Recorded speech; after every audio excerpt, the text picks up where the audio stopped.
Tulajdonképpen azért döntöttem a mangalica tenyésztés mellett, mert tetszett maga az állat, nagyon finom a húsa, és a lassan érlelt sertésből szerintem a mangalicából lehet a legjobb termékeket előállítani.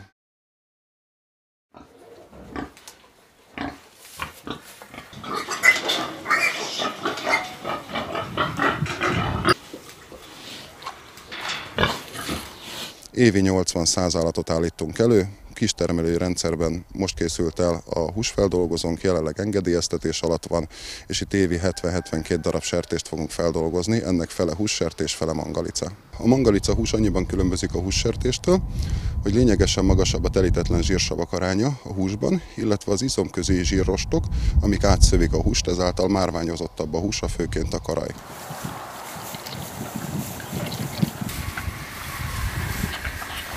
Itt a maradék levágásra váró állomány van, ebben vannak tenyészállatok, illetve hízóállatok.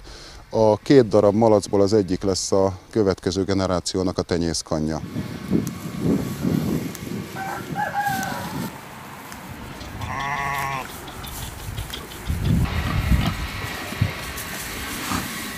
A mangalicából tulajdonképpen ugyanazokat a termékeket állítjuk elő, mint hússertésből. Annyi, hogy a karajt füstölve, amit angol szalonának neveznek a hússertésnél, itt zsír nélkül füstöljük. Kitűnő szalámi alapanyag, sokkal puhább a zsírja, és jobban felszívódik az érés során a húsban. A mangalicának az a hiedelem, hogy egészségesebb a zsírja.